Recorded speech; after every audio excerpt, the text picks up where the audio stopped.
Nah, setelah berarti Papa pindah dari Dandim, lanjut kemana tuh Papa? Tahun 2009 itu ya? 2009. Jadi 2009 itu Papa dari Dandim pindah, balik lagi ke Bandung teh. Ngapain Ke itu?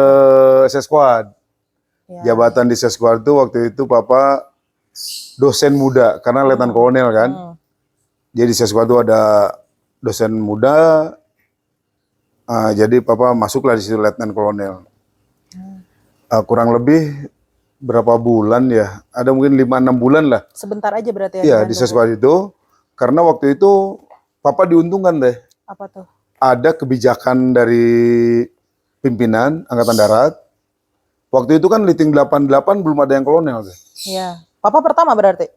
Disitulah diuntungkan bahwa dicari Liting 88 baik A maupun B ya, untuk segera dikolonelkan, karena senior-senior itu waktu itu masih menganggap Liting 88 tuh muda. Padahal 88 ke 2009 tuh udah kurang lebih 21 tahun. Ya kan? Udah 21 tahun dinas. Tapi dianggap masih muda. Karena ada pergeseran pensiun ya. Dari umur 55 jadi 58. Sehingga ada kebijakan dari Angkatan Darat untuk dicari orang-orang yang bisa duduk di jabatan golongan 4 atau kolonel dari Liting 88. Papa kebagian waktu itu. Jadi ada teman Papa kurang lebih 5 orang deh. Siapa aja itu Pak? 5 orang itu yang Papa ingat, yang satu tuh almarhum Brigjen Anumerta Aguseni. Teman Papa itu menjadi kalau nggak salah Asop Kodam 2.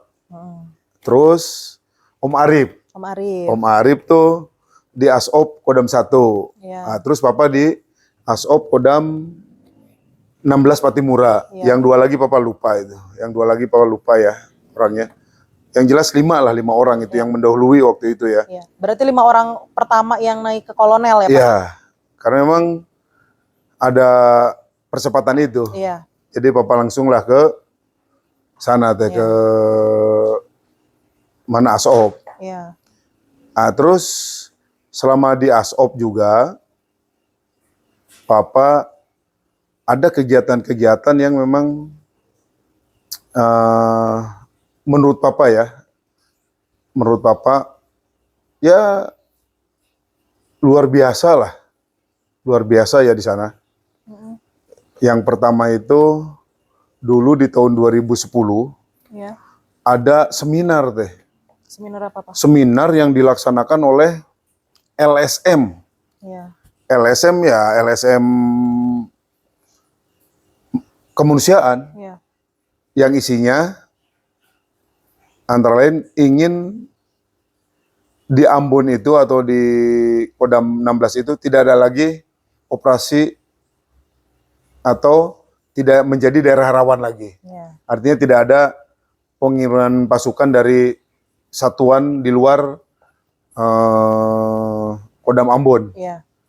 Surat Papa lihat waktu itu ke Asop, tapi mintanya adalah yang hadir pada saat seminar itu Bapak Pangdam.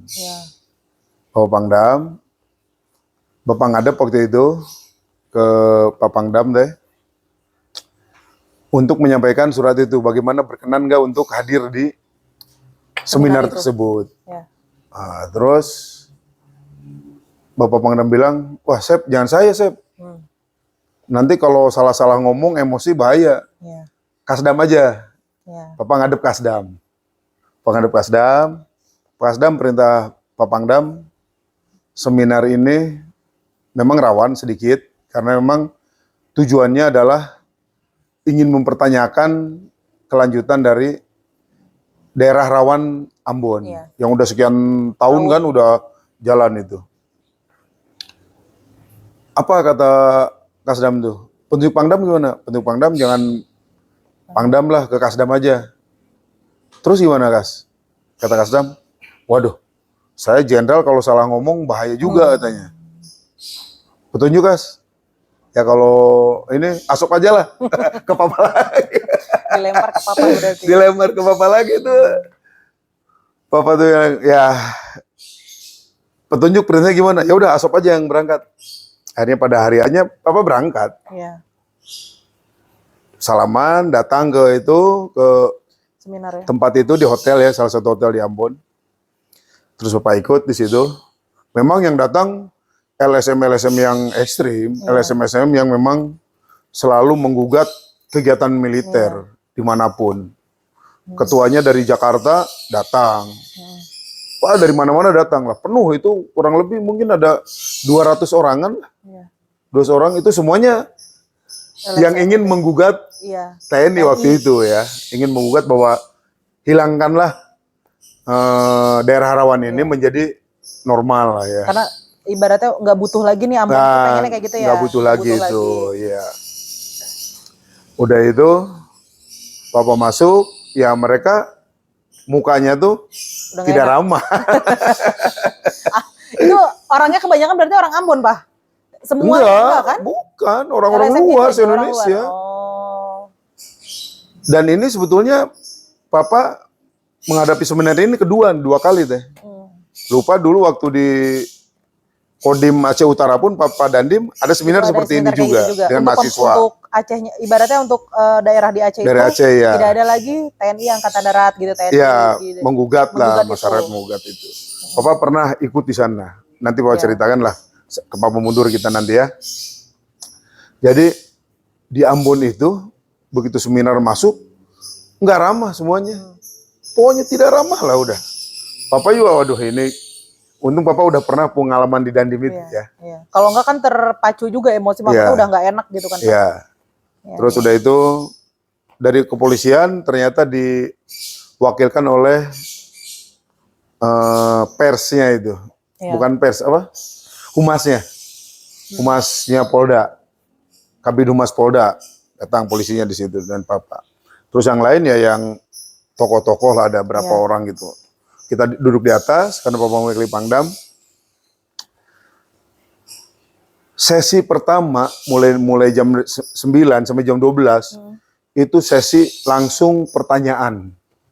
Langsung nggak ada basa-basi, maksudnya nggak ya, ada. pokoknya dibuka, udah itu pertanyaan dari hadirin semua kepada TNI. Kepada TNI.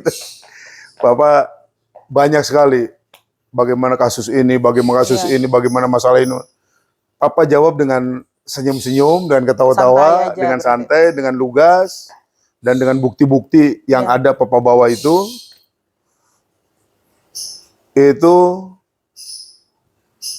mereka kelihatannya puas. Pertanyaan Papa bahwa mereka nanya untuk apa TNI yang dari Jawa datang lagi ke Ambon salah satunya ya. Papa jawab TNI datang ke sini itu adalah untuk membantu masyarakat dari pasca trauma kasus Ambon yang lalu. Kan itu antara agama ya, antara agama ya. Dan Papa contohkan bahwa ini pos TNI yang ada di desa A, itu kita tidak pernah memberikan logistik yang udah tinggal makan, tapi kita berikan uang. ULP-nya berbentuk uang, sehingga uang itu dibelikan belanjakan di masyarakat sekitar, sehingga menumbuhkan ekonomi. Itu salah satunya. Bayangkan TNI satu batuan itu berapa pos? Satu pos kan ada yang 20, ini semua kan ada berapa pos? Berapa desa yang bisa dibantu oleh menumbuhkan ekonominya? Bukan hanya semata-mata TNI ada di situ. Itu Pak jelaskan itu. Jelaskan bahwa itu dari segi ekonomi. Yang kedua dari segi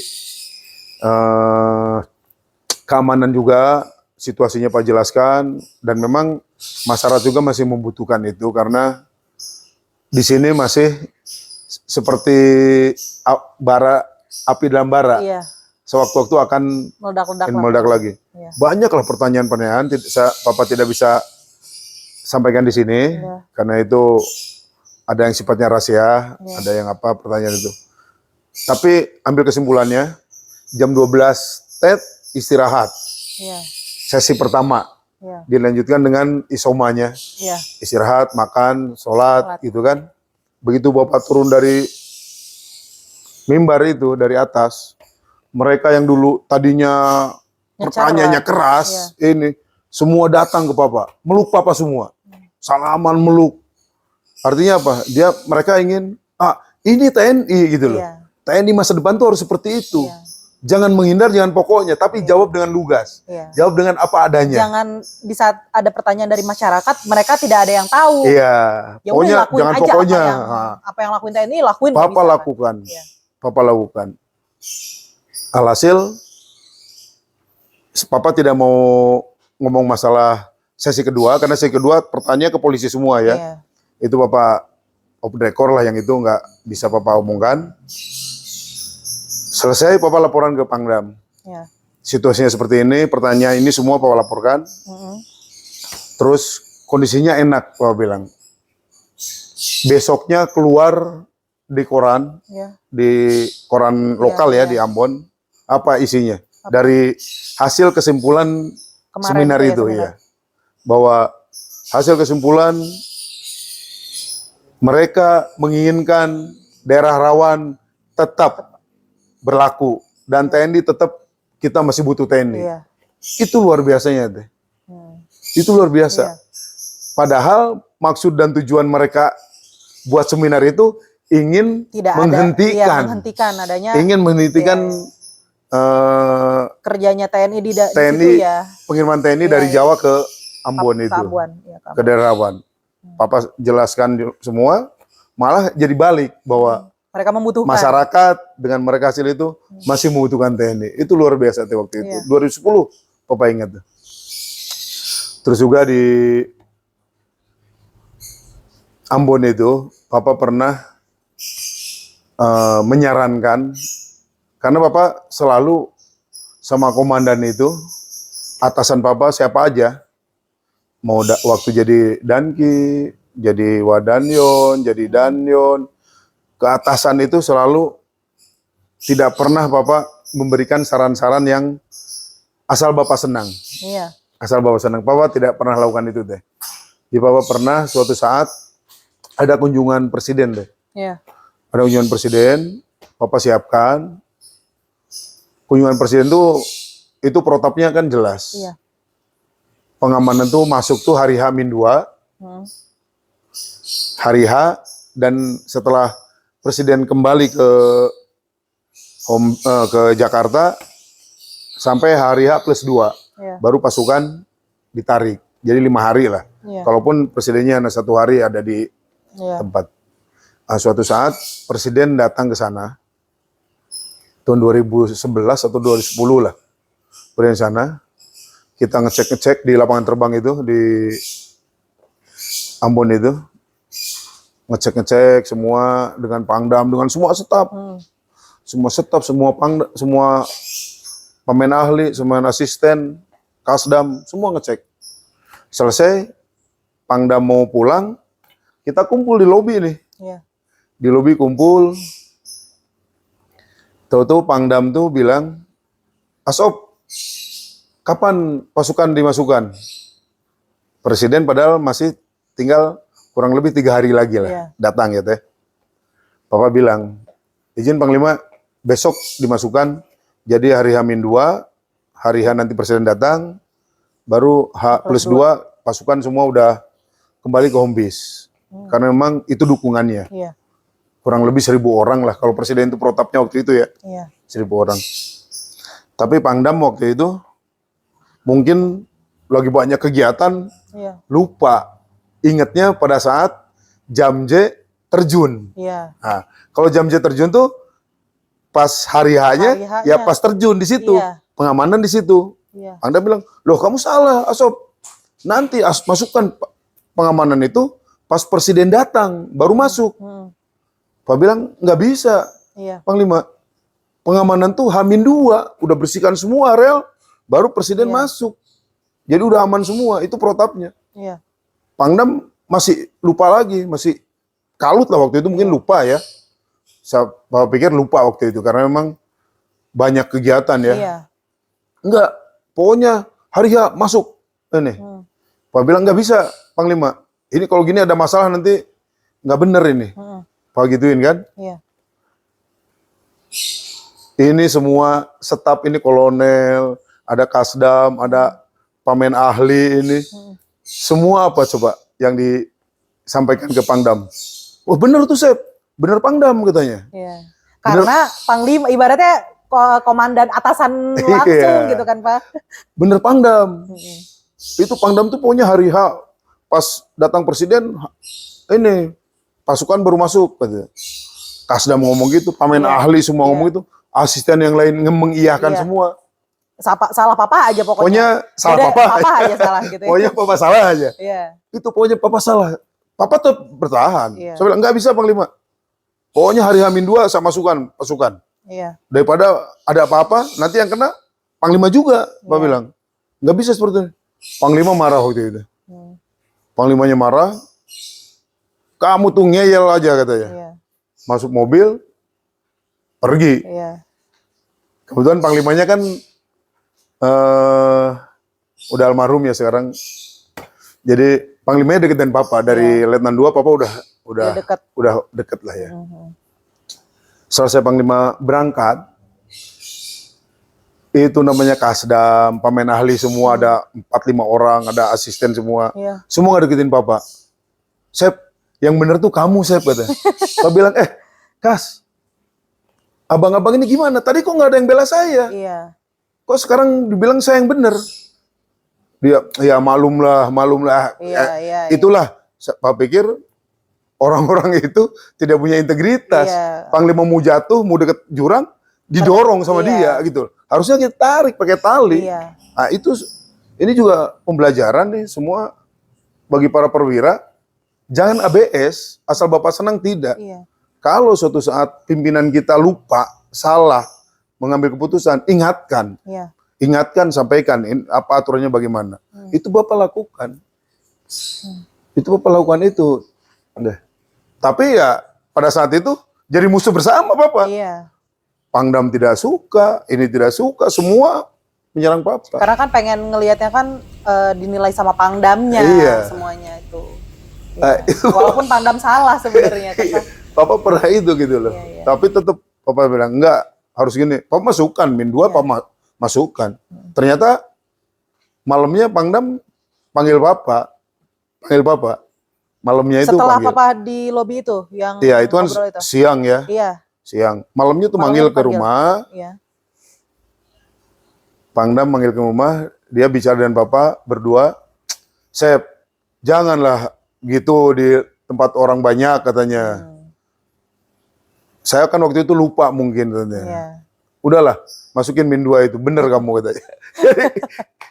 Jadi kan nggak bisa kalau diiyahkan di situ nanti benar-benar dimasukkan pada saat hari H-nya kan. Karena kan semua ibaratnya semua pimpinan kan ngedenger di bawahnya kan nanti salah. Perintah di situ bahaya.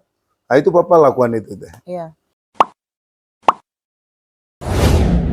Di Ambon itu 3 tahun ya, semua daerah lah kita udah masukin di situ di Ambon.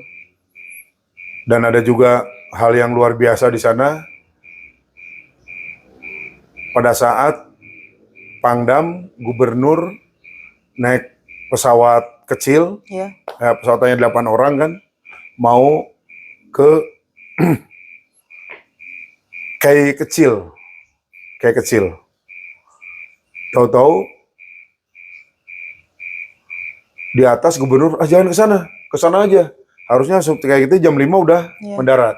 Artinya masih pandangan masih bisa lihat ini ya. Jalan itu landasan ya. Itu dibalik ke satu tempat lagi. Sampai jam 7 malam udah tidak kelihatan landasan. Balik ke Ambon nggak mungkin, ke situ nggak mungkin. Apa yang Papa lakukan? Pangdam tuh udah buka sepatu, udah persiapan masuk laut. Karena udah nggak kelihatan. Papa telepon dan Ramil yang ada di situ, kumpulkan sepeda motor sebanyak-banyaknya, ojek, semua berada di lapangan terbang. Iya, pinggir landasan itu ya? Pinggir landasan, hidupkan lampunya semua. Pakai itu Papa. Dan itu Papa lakukan gitu loh. Mendarat, aman. Pakai sepeda motor. Mengambil keputusan yang cepat itu ya Pak? Pak telepon. Pangdam pun bingung mau apa. Pak telepon dan Ramil. Udah segera bawa ojek situ semua. Itu Papa lakukan waktu ASOP itu. Ya di situ juga banyak yang Papa lakukan, masalah Perang saudara kan perang di sana tuh? Perang antar agama, agama antar di sana. agama. Ada satu yang ya itu Papa anggap itu besar ya, Papa anggap besar. Karena memang meletusnya pecah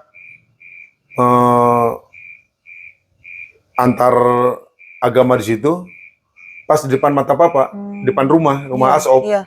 Yang kena lempar batu itu kan, Pak? Ya, pas depan ASOP.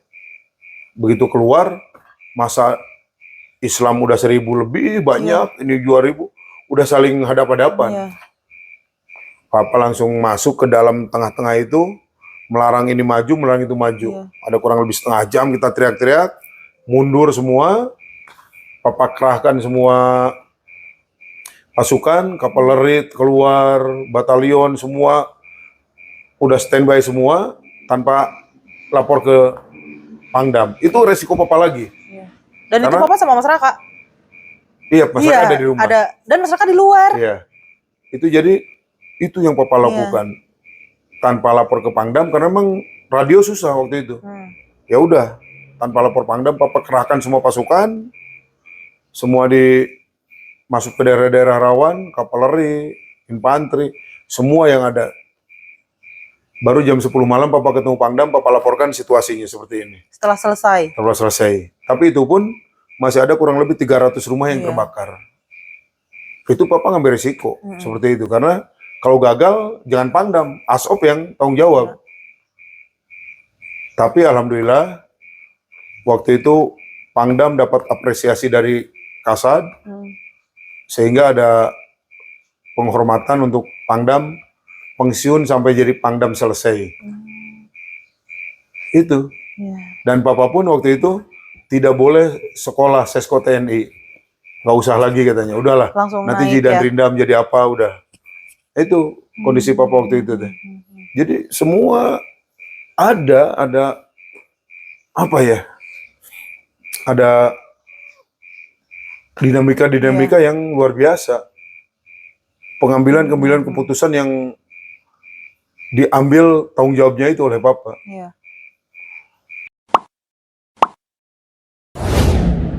Jadi waktu ASOP juga teh, setelah ramai kerusuhan itu, Papa kan tidak boleh ini tahun 2000 berapa ya? 2011-an lah. Setelah Pangdam berganti ya. Ada kerusuhan dan Papa tidak diizinkan untuk ikut Sesko TNI. Papa ada rasa ya kecewa ada lah. Tapi prajurit namanya prajurit kan. Padahal pada saat itu tahun 2011-an itu semua kolonel yang menjabat itu wajib Sesko TNI. Wajib daftar gitu, terus tes. Papa begitu mau daftar itu udah tidak boleh. Nggak usah lah Sesko TNI katanya, udah di situ aja. Udah nanti pokoknya jabatan berikutnya ada gitu lah. Dijanjikan seperti itu. Iya, dijanjikan seperti itu. Akhirnya Papa tidak Sesko TNI, teman-teman Om Arif, semua tuh Sesko TNI itu. Sesko TNI, selesai Sesko TNI mereka mungkin masuk lagi jabatan berikutnya. Papa masih di ASOP, soalnya Papa ASOP 3 tahun.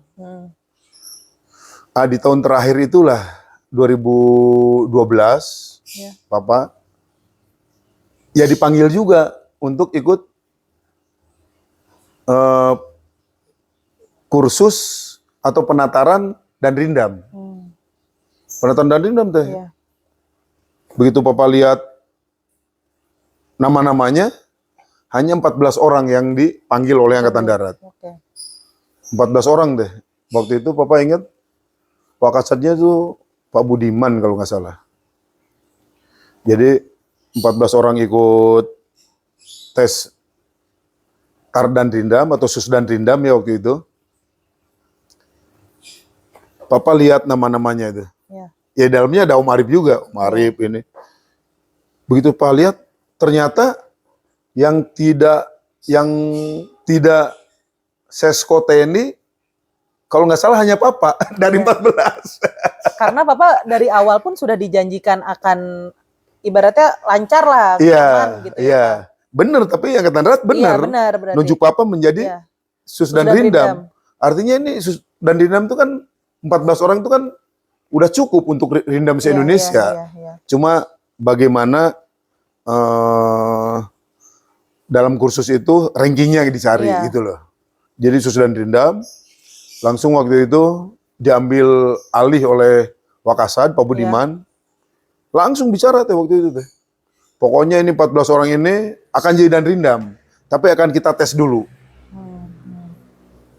Janjinya adalah ranking 1 sampai ranking 4, hasil tesnya nanti, itu akan dapat dan Rindam Jakarta, Kodam 3, Kodam 4, dan Kodam 5.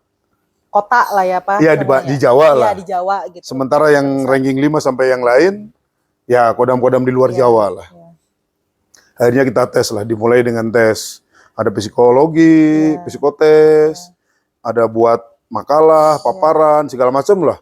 Ada tes berenang, pakai helm, pakai senjata, ada semapta, semua lah dilakukan dengan ya waktu itu netral, bener-bener fair. Standarnya segitu. Bener-bener fair, nggak bisa apa-apa lagi karena hanya 14 orang kan, 14 orang. Sementara yang teman Papa ada satu liting, ada senior, ada 87, 88A, 8B, itu semua rata-rata udah sesuai TNI. Papa tidak sesuai TNI. Bayangkan aja, udahlah, ada sekitar 2 mingguan lah tes itu. Yang seru ya memang di renang, ada juga yang tidak sampai ya ngelalap lah, bawaran senjata kok dilempar ban kan, ada yang seperti itu. Akhirnya diumumkan lah teh hasilnya. Nah ini hasilnya diumumkan, langsung ranking 1 yang sekarang Asop Panglima TNI. Siapa Pak? Mayor Jenderal TNI Nur Rahmat. Kakak asuh Papa itu. Ranking 1. Ranking 1. Ranking 1. Ranking 1. Ranking 2, Kolonel Infanteri Yusef Sudrajat. Bayangkan. Ranking 2, Papa ranking 2. Yang nggak sesuai TNI, Pak. Yang kalau tidak, ya ibaratnya ilmunya masih sebenarnya itu masih kurang lah Papa ya kalau dibanding karena mereka udah sesuai TNI semua. Ranking 3, Kolonel Infanteri Arif Rahman. Bang Om Arif. Yang 4 kesananya Papa lupa lah. Karena banyak kan 14 lupa yang lain. Papa hanya inget ke satu di kanan Papa, di kiri Papa, Papa ingetnya itu aja. Itu Susdan Rindam. Tapi setelah penempatan dan Rindam, apa yang terjadi? Papa jauh banget. Om Arif dapat di Kodam 5. Bener kan? Ketiga. Jawa masih ya. Om Nur Rahmat itu Papa lupa di mana, di Jawa atau di mana ya, di Jawa Tengah atau di Jakarta aja. Papa di mana? Di Papua. Itu kenapa bisa kayak gitu? Nggak bisa jauh banget ke Papua dulu tuh? Ya nggak tahu lah. Waktu itu kan Wakasad yang menjanjikan itu kan, makanya kita tes fair kan. Tapi kenyataannya Papa ranking 2 ya di Papua sana. Iya di Papua. ya itulah keadaan Papa. Walaupun ini ada aja bener. Tidak ini, itu kan hanya memberi semangat mungkin waktu itu, terus ada kebijakan lain lagi ya, Papa terima aja lah. Jadi malah yang ranking di belakang itu di Kodam 3 ini masih daerah Jawa. Iya. Papa di Papua kan. Tapi kan tetap enak di Papua. Enak apanya?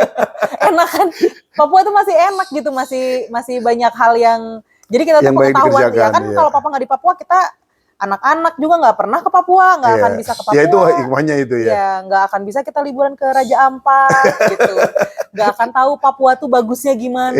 Orang-orang kan belum tentu. Itu gitu. Belum tentu semua pernah belum ke Papua. Tentu orang pernah ke Papua. Jadi ya itu hikmahnya itu. Kita punya pengalaman. Bisa foto-foto adat Papua semua, ada semua kan. Ya itulah kondisinya pada saat Asop itu. Iya.